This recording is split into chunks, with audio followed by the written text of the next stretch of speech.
Galão da Massa, que esteve em campo ontem na Arena MRV lotada e o Galo deu mole, Cláudio Rezende. Galo decepciona quase 40 mil torcedores na Arena MRV.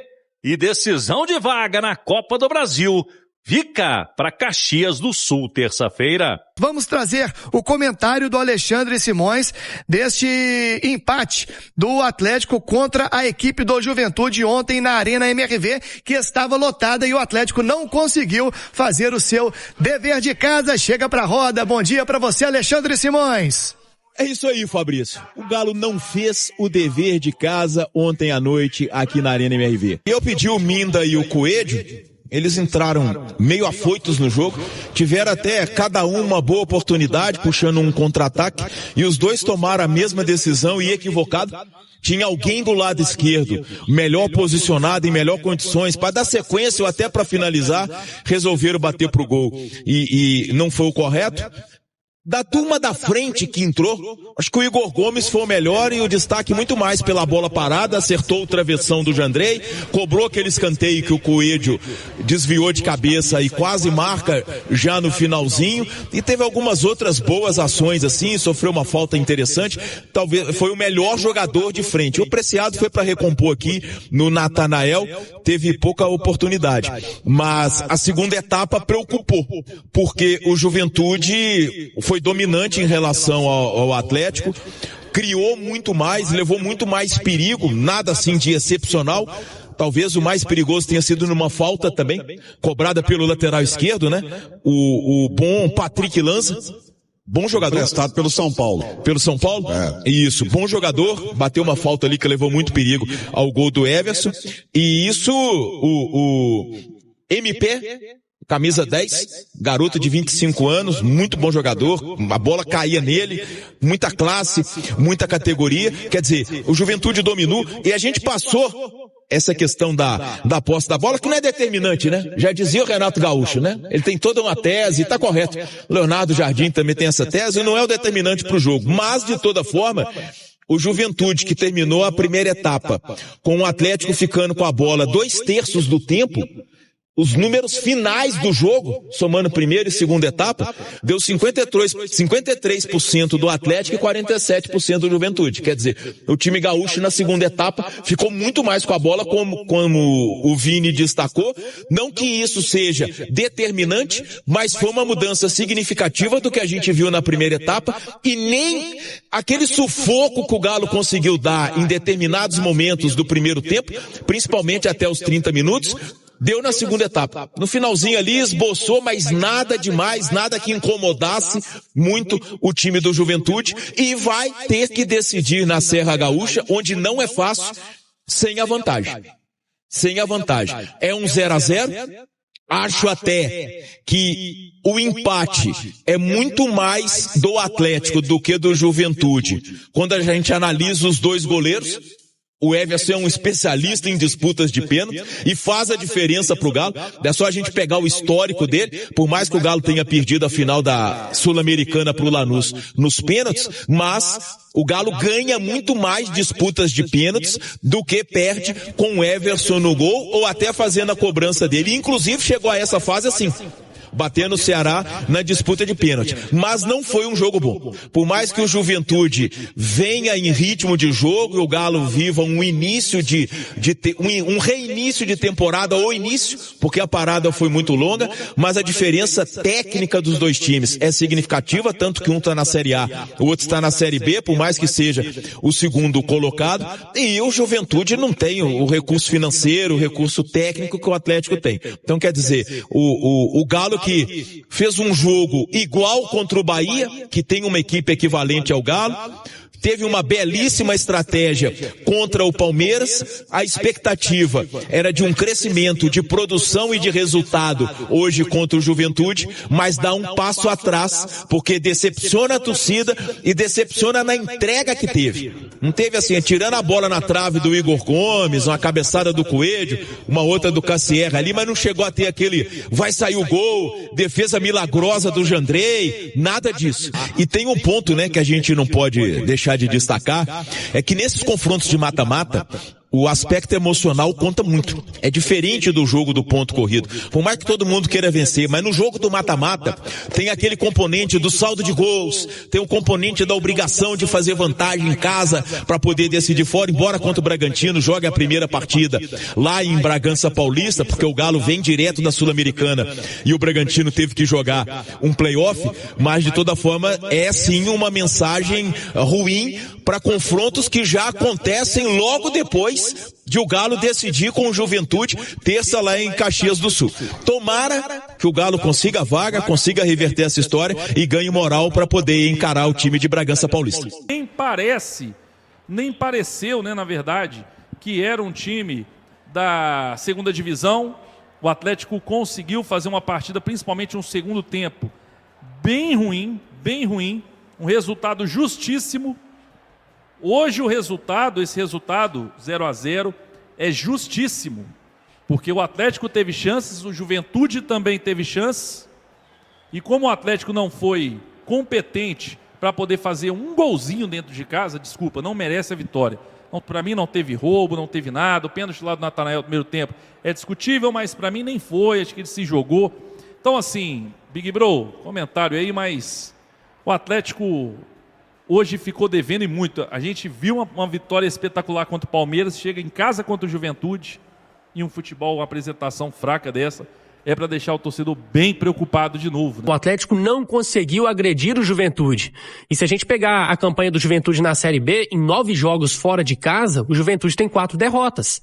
Então é um time muito forte em casa, mas que fora tem suas dificuldades. E hoje o Juventude ficou muito confortável na partida. Ficou tão confortável que no segundo tempo decidiu jogar, decidiu sair pro jogo e ofereceu perigos ao Galo. Então, pior do que o resultado hoje foi a atuação do Atlético. Isso é que preocupa, porque o Galo, mesmo contra um time de Série B, que é organizado, que tem tudo até para voltar à Série A, ele não conseguiu se impor diante de uma ótima atmosfera, poxa. A Arena MRV hoje quase lotado, o torcedor se animando depois daquela vitória contra o Palmeiras, tinha tudo para poder empurrar o time, a torcida fez a parte dela, mas o Atlético não conseguiu dar essa resposta. E aí, tá faltando a técnica, tá faltando protagonismo. Mas nem aquele abafa, sabe, Romano, no final, que a gente já viu tantas vezes o Galo fazer, poxa, hoje não tá dando, mas vai na base do abafa, bola na área, nem isso teve. Foram pouquíssimas as oportunidades, as chances que o Atlético produziu. Então fica esse sabor muito amargo, não só pelo resultado, mas principalmente pela atuação, né, e pela postura do time. Você tem um cara com poderio técnico do Scarpa. Pô, coloca o cara. Eu acho que a responsabilidade do treinador, ela precisa ser dividida com o atleta também. Todo mundo sabe que o Scarpa pode jogar. Perfeito. Então coloca ele. Jogou mal. Aí não é culpa do treinador. Também. O treinador pensou alguma coisa, apostou num jogador de qualidade, o jogador entrou. Porque se ele não tiver a condição de entrar, não pode estar no banco. A mesma coisa com o Thiago Boves. Eu me recordo que ele, por volta, chegando aos 40 minutos, o Cláudio Rezende lembrou o Pedro Abílio e disse, olha, o Galo ainda tem uma mexida para fazer. Acho que daqui a pouco ele vai botar o Thiago Bobas para tentar ir pro abafa. E não fez isso. Nem isso fez. Nem aquela estratégia maluca que o Cuca usava de pegar o Leonardo Silva, o Hever, colocar na área lá e pingar a bola. O Atlético fez. Porque nesses jogos, isso vale muito. Você joga a bola pra área, o cara tem facilidade no jogo aéreo, dá uma casquinhada, bate em alguém, sobra pro outro, faz o gol. Então, é uma situação que eu não consigo compreender por que levou o jogador pro banco e não utilizou. Eu acho que faria sentido pensando que você ia pegar um adversário muito fechado e no espaço curto, o Dudu, ele tem mais capacidade de improviso, de drible do que o Coelho, que não estava ainda 100%. Eu acho que até por isso ele não começou. Tem mais capacidade de drible, improviso do que o Preciado. Então, assim, acho que fez sentido. Não deu certo, é verdade, porque o Dudu não fez uma boa partida. E aí eu acho que a responsabilidade é mais do Dudu. E não tem feito boas partidas, não é de hoje, já tem muito tempo. Acho que a decepção em relação ao Barba é voltar para o segundo tempo com o mesmo time, a gente até chamou atenção em relação a isso, mas como ele preferiu não mexer na equipe, você pensa, poxa, vai mexer pelo menos na estratégia, o time vai voltar melhor com as mesmas peças. Isso não aconteceu. O Atlético voltou pior pro segundo tempo. O Juventude dominou ali os 15 primeiros minutos da segunda etapa. Aí o Barba começa a mexer no time, nada deu certo, tudo que ele tentou hoje. Aí, por responsabilidade dos jogadores também, não deu certo, porque entraram muito mal, o Alaminda, o Coelho, muitas decisões erradas. Ele abre mão, né, de um volante, no caso foi o Maicon que saiu, recua o Vitor Hugo. Ele tentou soltar o time, mas não funcionou. Mas, Romano, esse tipo de jogo, você precisa ter protagonistas. Porque acho que a grande pergunta do torcedor é a seguinte: por que o Atlético faz um jogo daquele jeito contra o Palmeiras, uma vitória fora de casa surpreendente, um nível de concentração, e no jogo seguinte, contra um adversário inferior, não consegue vencer? Por que o time tem essa diferença toda? E aí você pode falar de concentração, de pegada, eu acho que isso entra também, mas pra mim é principalmente pelo desenho do jogo. Contra o Palmeiras, o Atlético teve o contra-ataque. No jogo de hoje, ele teve pouco espaço para jogar, especialmente no primeiro tempo. E quando você pega uma defesa muito bem montada, como é a do Juventude, você precisa de protagonistas do meio para frente. O Atlético tem boas opções? Tem. Mas e os caras para resolver jogos difíceis? Tá faltando. O Bernardo é bom jogador? Vitor Hugo? Sim. Cassierra também. Mas esses caras precisam ser mais protagonistas. Em jogos como esse, em jogos que são amarrados, jogos fechados, o Atlético precisa de jogadores diferentes. Precisa do cara que não pode ser só bom, não pode ser só o nota 6, nota 7. Tem que ter um nota 9, um nota 8 ali para poder decidir jogos. E principalmente nas partidas na arena, que o Atlético vai pegar adversários fechados, ele vai ter que encontrar mais soluções, e aí não é papel só do treinador, mas principalmente de quem está em campo. O Atlético do Barba, eu acho que ele é mais montado para poder se defender e reagir do que para propor o jogo, né? Para ser o protagonista das partidas. Isso pode até favorecer realmente, né? Um jogo fora de casa contra o Juventude, mas é que eu acho que o Juventude também não vai dar esse espaço todo mesmo jogando em casa, porque sabe da diferença técnica, e aí tudo que o Atlético quer é campo para poder atacar. O Juventude não vai entregar isso de bandeja pro Galo. Então eu acho que vai ser uma partida muito difícil, e tem toda a questão do gramado, que é bom, mas eu falo que o Juventude está muito mais adaptado. O Simões até chamou atenção no início da transmissão, e eu concordo. Tem um clima que é diferente, tem a pressão da torcida. O Juventude é muito forte em casa. Então, de qualquer forma, por mais que o Atlético goste desse estilo, né, de jogar no contra-ataque, é muito ruim você chegar em Caxias não tendo uma vantagem. Foi um resultado muito ruim para o Atlético. Eu chamei atenção aqui no nosso pré-jogo, que eu acho que um bom resultado hoje seria uma vantagem de pelo menos 2 gols. Então, assim, o resultado foi bem ruim. Juventude sai feliz da vida comemorando esse resultado. Não que o Atlético esteja eliminado, claro que não. Eu acho até que o Galo continua sendo favorito, tem condições de avançar, mas precisa jogar muito mais, porque o futebol que apresentou hoje não é suficiente para poder avançar para as quartas de final da Copa do Brasil. E o Lianco, para mim, péssimo no jogo hoje. Você achou? O Lianco, em alguns momentos, ele me assustou. Teve um lance que ele foi dominar a bola dentro da área, o jogador tomou a bola dele, quase que saiu o gol. Se não fosse o Lodge chegando ali para a cobertura ali, sairia o gol do Juventude. É incrível, cara, como é que o Lianco tem hora que ele dá uns apagão nele dentro do jogo, velho. Não sei o que acontece com ele, porque ele é bom jogador, né? Mas ele tem alguns apagões, e hoje, pra mim, foi uma partida bem ruim do Lianco. Cara, mas olha que interessante. Eu acho também que o Lianco... Melhor nota, né? Não, mas não é nem por nota. Olha pra você ver. As contribuições deles defensivas foram as melhores do time. Mas o problema dele é esse que você falou. O cara vai lá e ele tava jogando certo. Ele roubou as bolas, ele tirou. Ele tava fazendo, se você olhar os números dele, é acima do Juan aí. Os números defensivos dele. E no sentido de nota, né? Porque o Juan fez pra mim, o Juan fez uma partida melhor que a do Lianco. Só que o Lianco é isso que você falou, cara. O Lianco, ele faz umas paradas que o torcedor fica puto demais, e com razão. Porque o torcedor olha e fala assim, meu Deus, vai ser gol, olha o que o Lianco fez. É igual o Galvão Bueno, né? Olha o que ele fez, olha o que ele fez. É mais ou menos por aí, sem zoeira nenhuma. Então, o torcedor ele tem toda a razão de ficar chateado, porque o cara dá umas inventadas de moda que a gente custa acreditar, que a gente não acredita que aconteceu. Então, realmente, o Lianco tem esse problema.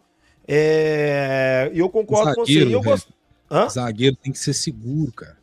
Tem que ser seguro. E o Lianca, ele passa justamente insegurança. Esse é que é o problema. Exatamente. Exatamente. Ele nesse lance, eu particularmente, eu fiquei assim, incrédulo.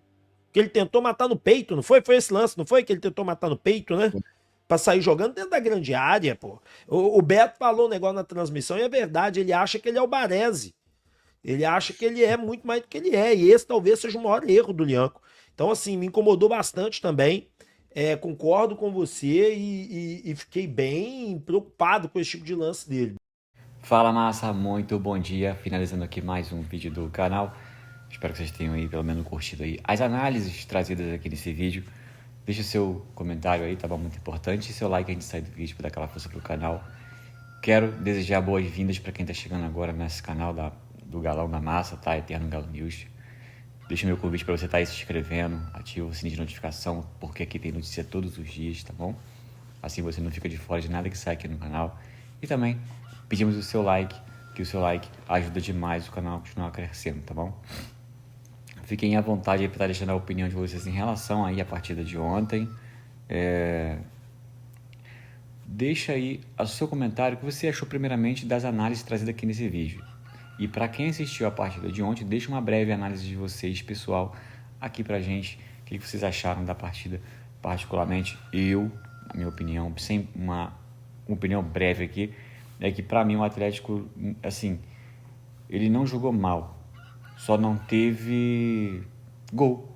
Não teve gol. Faltou, vamos dizer que faltou atacante, faltou eles inventarem lá na frente, porque a defesa se segurou legal, um jogo 0-0. O Juventude, por mais que seja da segunda divisão, não jogou mal. Eles foram lá para pegar empate mesmo, deu para perceber que eles enrolaram muito, fizeram muita cera para poder decidir em casa. Mas o Galo, jogando fora de casa, mostrou contra o Palmeiras que também não tá fraco, então eu espero que eles mostrem diferente o resultado fora de casa contra o Juventude. Minha breve opinião é essa, tá? Minha opinião é que eles não jogaram mal, tá? Faltou, é o que eu falo, que faltou ataque ali, mas no geral foi uma boa partida. Massa, deixa aí a sua opinião que a gente quer saber, tá bom? A gente olha todos os comentários. Obrigado pela sua preferência, tamo junto, forte abraço, até o próximo vídeo, tchau, tchau.